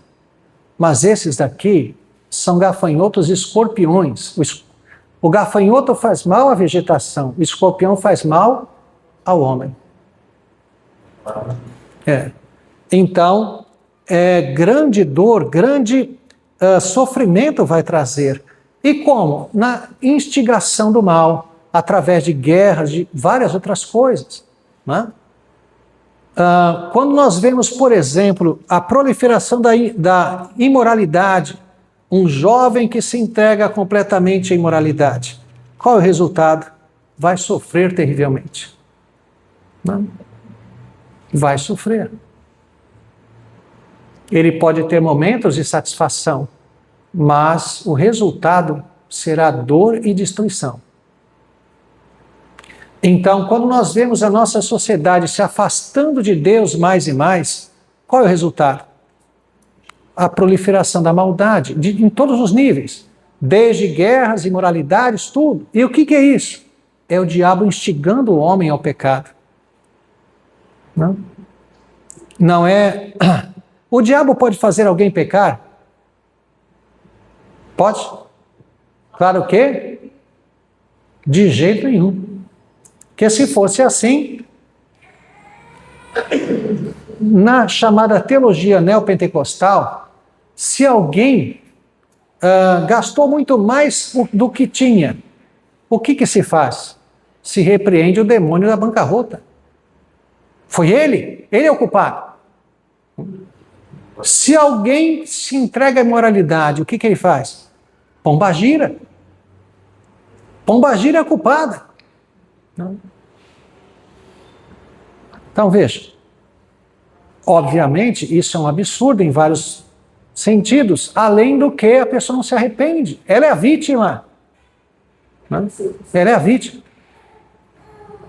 Vítima do seu próprio pecado. Então, entendamos isso, entendamos que a proliferação do mal, né? O diabo não tem poder de fazer ninguém pecar. Quem peca somos nós, porque gostamos da ideia. O que ele pode fazer é simplesmente sugerir, mas quem faz é o ser humano. Então, o diabo instiga o homem ao pecado, né? E é o que nós vemos aí. Bom, algumas coisas interessantes para nós encerrarmos aqui, para não irmos muito mais longe.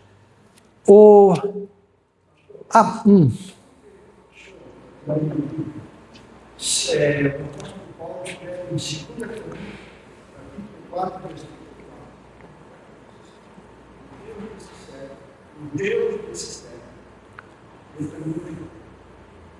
segue o entendimento da humanidade para que não venha para essas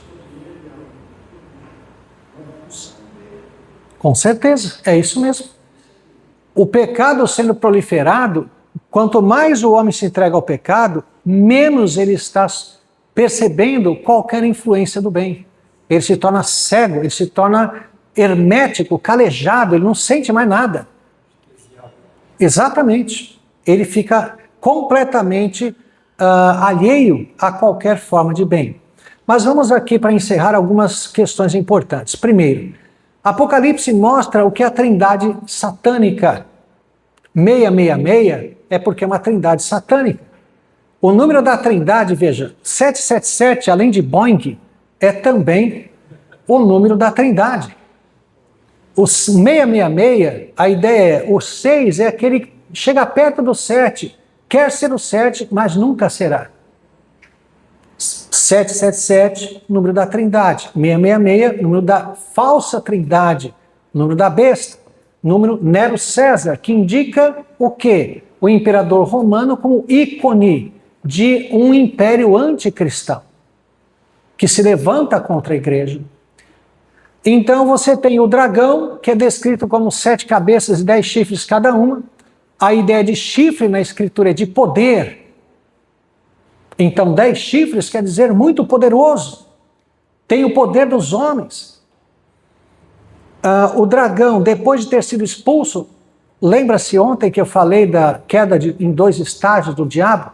Depois de ser expulso definitivamente do céu, o diabo é lançado na terra e ele então para na areia da praia. Por quê? Porque a areia é o que está entre a água e a terra.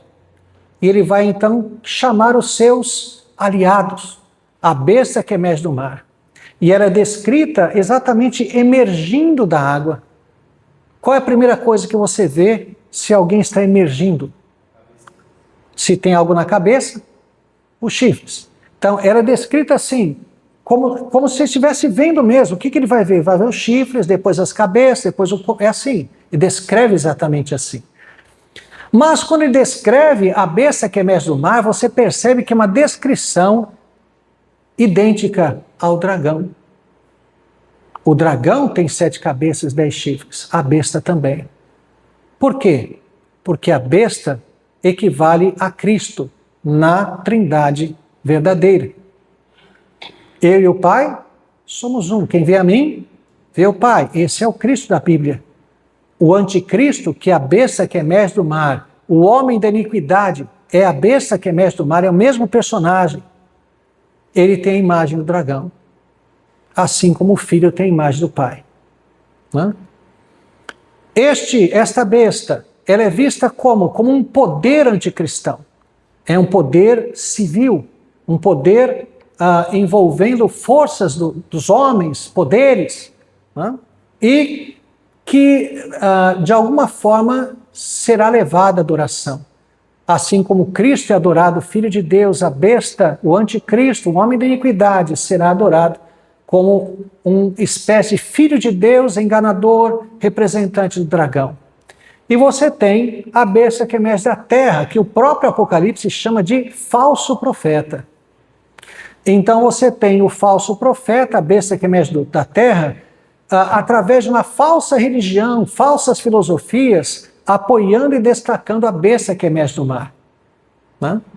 E você tem essa trindade satânica. Né? Você tem a marca da besta. A marca da besta. Quem estava aí, já era jovem na década de 90, sabe qual é a marca da besta, era Kia, lembra? Então, mas a marca da besta, qual é a marca da besta? Hoje se fala muito de código de barras, chip. Então vamos supor o seguinte, vamos dizer que o seu filho seja ímpio, seu filho é um ímpio, aí ele quer pôr a marca da besta, mas você o prende num quarto, ele nunca mais sai de lá, por isso ele vai ser salvo, porque ele não tem a marca da besta, é isso? Seria mais fácil. Ou então um crente, ele é preso e a força lhe coloca um código de barra, pronto, perdeu a salvação. É isso? Claro que não. Então veja, você tem essas dualidades, né? Você tem um confronto em Apocalipse entre reino de Deus, reino das trevas, trindade satânica, trindade verdadeira. Você tem esses confrontos. Você tem a marca da besta e tem o selo do cordeiro. Né? Então, a marca da besta é colocada onde? Na mão e na testa. Qual é a figura? Pensar e agir como a besta. Você ter um comprometimento com o mundo. Por isso se diz, veja, naquela época as profissões tinham seus deuses patronais, seus deuses patronos. Então, para você, se você fosse um comerciante, se você fosse um agricultor, você tinha que participar das festas daqueles deuses, que era regada a bebida e imoralidade. Se você não participasse, o que aconteceria? Estava fora do mercado. Por isso se diz que sem a marca da besta você não compra nem vende. Né? E hoje em dia? Né? Meus irmãos, a igreja já está bastante apóstata, viu? Bastante. Quantos não priorizam muito mais o próprio sistema do que a fé, entendendo que Deus vai compreender, porque afinal de contas é o meu trabalho.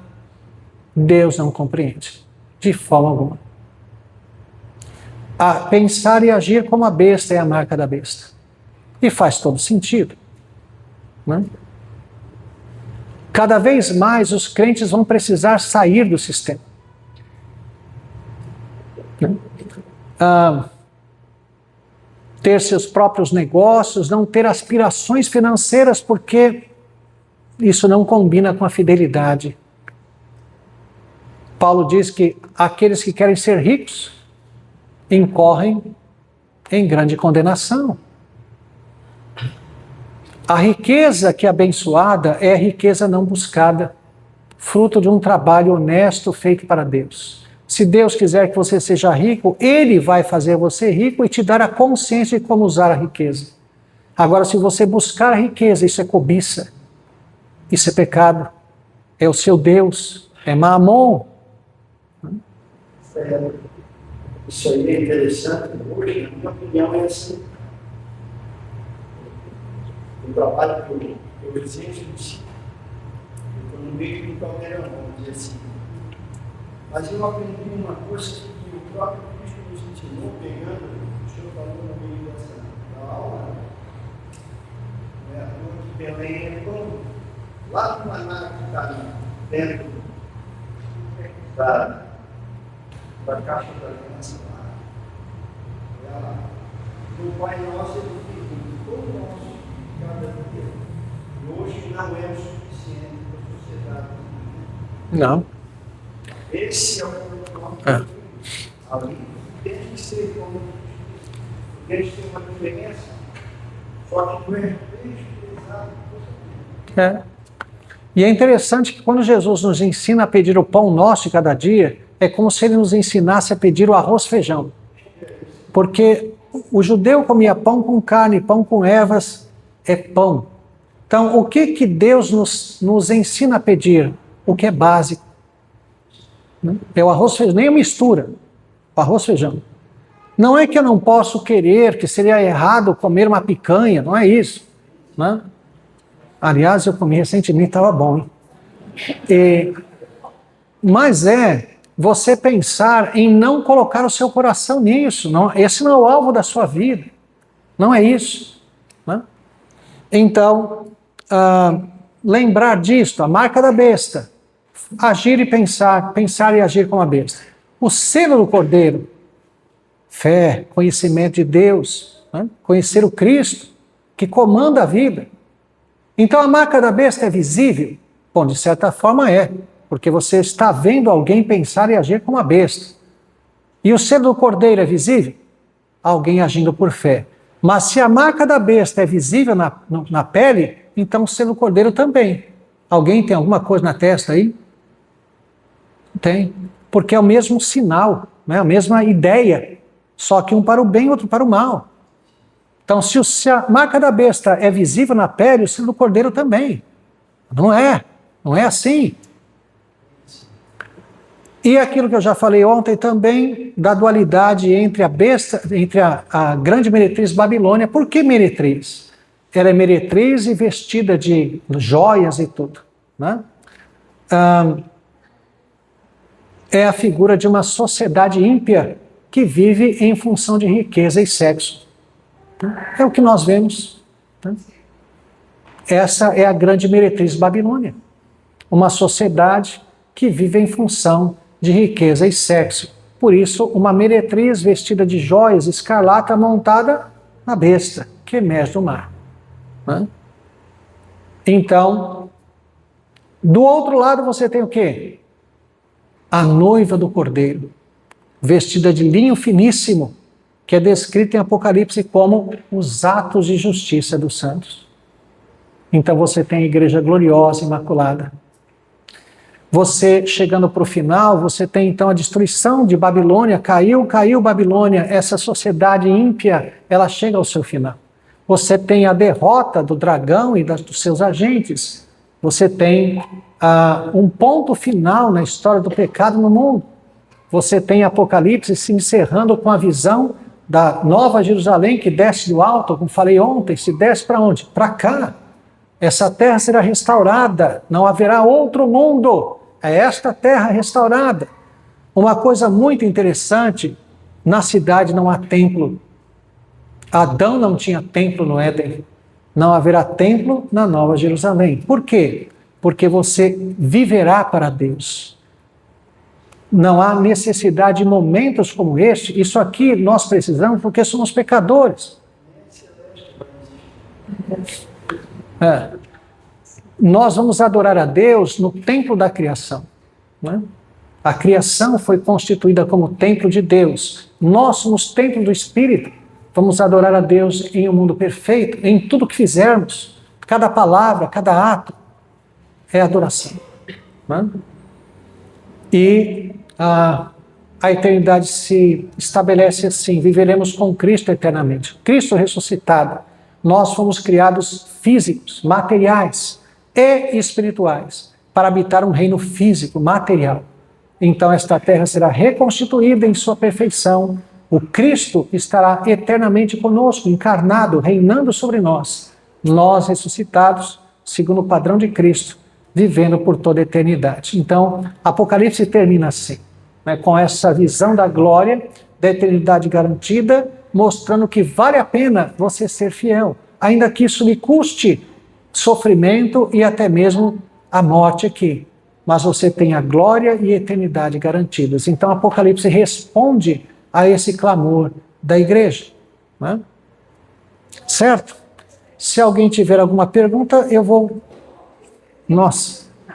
Então, vamos lá. Eu não falou ontem, também não falou hoje, mas eu ainda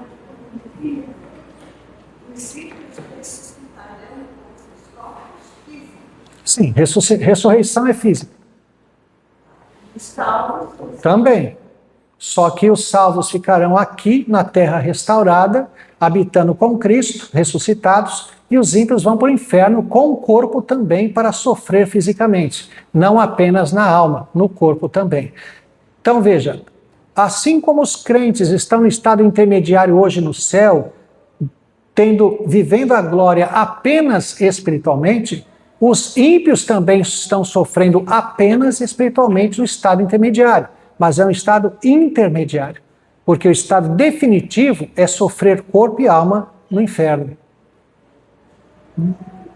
Sim. Nada.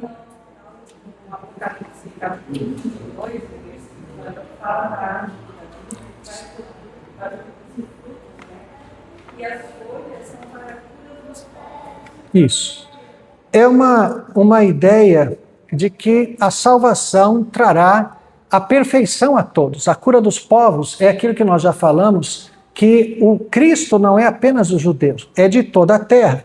E a árvore da vida, ela trará vida a quem? A todos os eleitos de todas as nações. É uma figura que fala dos eleitos sendo alcançados, sendo aperfeiçoados em todas as nações. Então veja, é aquilo que nós falamos, que uma figura, ela deve ser entendida dentro do objetivo do autor. Então tem autor hoje, inclusive ligado à igreja presbiteriana, que fala que nós vamos fazer chá da árvore da vida para curar doença. Isso é um absurdo, né? Não dá. Então veja, quem não gosta de chá então está perdido. Então veja, a ideia é da própria salvação alcançando os eleitos. A vida eterna para todos os eleitos. Né? É isso. A árvore da vida vai servir a todos os eleitos. Não vai haver doença, não vai haver qualquer coisa que os incomode nesse sentido. Eu queria só fazer uma pergunta a respeito, né, de como a gente vai voltar para o corpo. Então, esse sepultamento é algo importante porque a gente vai voltar para o mesmo corpo, ou a cremação é um ato ilegal que não deveria existir? Por exemplo, às vezes a gente tem muito essa dúvida na nossa família, né? Porque hoje em dia a gente sabe que a cremação está sendo algo mais ecológico, mais prático para a sociedade. Mas isso implica na salvação ou na ressurreição? Memória póstuma de Brás Cubas. O autor, Machado de Assis, oferece o livro aos vermes que vão comê-lo, né? Um dia. Então veja, não há nada nas escrituras que proíbam a cremação. O natural seria o corpo ser decomposto na terra. No entanto, nós vivemos uma época de superpopulações, né? E, por exemplo, em São Paulo se tinha o maior cemitério da América Latina. Não sei se ainda é o cemitério de Vila Formosa, que é gigantesco. Mas qual é o resultado? Os lençóis freáticos estão tudo contaminados, né? Então, a cremação é o caminho para a sociedade, nesse sentido. Não há nada na Escritura que proíba, até porque nós tivemos alguns santos que foram queimados, fogueira, etc. Então, Deus não tem essa dificuldade. A substância desse corpo, onde quer que esteja, será retomada, né? E será esse corpo, porque senão não serei eu. Deus me salva, corpo e alma. Se Ele me der um outro corpo com a minha alma, será um outro ser. Para me salvar tem que ser esse corpo e essa alma, né? Então, somos reconstituídos assim. Em Santos tem o cemitério vertical. São 5 prédios, 9 andares, né? Então, você tem o núcleo desses prédios são gavetas. E ao redor são como que varandas, assim, ao redor, que você passa e você localiza onde foi colocado, né? O duro disso é que você paga condomínio para o resto da morte. Mas, fora isso... Sim. Primeiro. Tá. Eles. Pode ser dúvida. Primeiro, ela fez uma pergunta, achei interessante essa opção, mas na questão de doação de órgãos. Como é que vai ficar esse negócio? Não. Certo. Mas exatamente isso. Exatamente isso. Não pertence àquele corpo, né? O órgão original daquele corpo será restaurado no corpo original. Seria essa a lógica. Agora, quanto à doação de órgãos, tem uma ética, a palavra certa, é ética cristã, né? É pensar nisso, né? Temos que pensar até que ponto estamos exageradamente apegados a esta terra. Algumas questões de doação de órgãos são tanto levam a pessoa até a sofrimentos que talvez sejam exagerados. Então não é dizer que seja errado, né? E também tem que haver algum limite, né? Porque veja, hoje você faz doação de osso, de tecido, de cabelo, então pode chegar o dia que você fala, esse chinelo pertencia à pessoa, que o resto foi doado. Então tem que haver algum limite nesse sentido, né? Então, pensar nessas coisas. O crente não pode estar exageradamente apegado a esta terra, tem que construir uma ética quanto a isso um tanto mais clara, né? Porque, veja, espero que não tenha ninguém aqui nessa situação para que não gere maior debate, mas hoje se faz fertilização in vitro. Sabe o que isso significa? Aborto de vários fetos. Porque você fertiliza vários embriões. Você fertiliza vários embriões. E sobra um monte. A igreja simplesmente entra por esse caminho sem fazer qualquer reflexão. Aí vende os embriões para a indústria farmacêutica, sim, de cosméticos. Exato. Esse caso não é algo natural que vem de Deus. Exato. Então veja, se alguém fizer fertilização in vitro, isso em si é pecado? Não. Mas então tenha o compromisso de parir todos eles. 10, 15. E não jogar fora. Porque nós falamos, somos contra o aborto. Somos? Pero non mútil, né? Então, é isso que precisa ficar claro, porque nós não refletimos nos avanços, simplesmente vamos, olha que benção, que bem, tá. O que se faz com aqueles lá? Né? Sim. O anticristo que instaura a comunidade, ficará um ano para a nossa paz, aí ele virá, ou ele já está. Não entendi, começa de novo. O anticristo. Sim. Ficará um ano para a nossa paz, Uhum. aí ele virá. Sim. Então veja, o próprio apóstolo João, em sua primeira carta, ele diz, muitos anticristos já houve. Então vejam, você tem durante a história muitos anticristos. Hitler foi um anticristo. Se você estudar o movimento nazista, você vai ver que foi um movimento messiânico. Hitler se achava alguém um tanto sobrenatural, implantando um reino sobrenatural. É terceiro Reich. Reich em alemão é reino. O primeiro reino dos alemães foi com Otto I, no final do primeiro milênio, que depois de 1000 anos, 1910, ali, quando começa a Primeira Guerra Mundial, eles entenderam que era um cumprimento de um período milenar que leva ao apogeu dos alemães, né? Era o segundo Reich. A Primeira e a Segunda Guerra Mundial são o mesmo movimento. Quando se terminou a Primeira Guerra Mundial, todo mundo sabia que a Segunda já estava ali, porque os problemas não tinham sido resolvidos. Então, há historiadores que olham para a Primeira e a Segunda Guerra como uma guerra só, como um pequeno intervalo, né? Então, quando vem Hitler com o Terceiro Reich, ele está pensando exatamente em estabelecer esse reino milenar dos alemães. Havia batismo nazista, havia altar nazista, onde tiraram a cruz de Cristo, colocaram a suástica, a foto de Hitler, havia cultos nazistas. Hitler foi um anticristo. Então você tem muitos anticristos na história, mas aponta-se para um final, o anticristo, aquele que vai anteceder a volta de Cristo, né?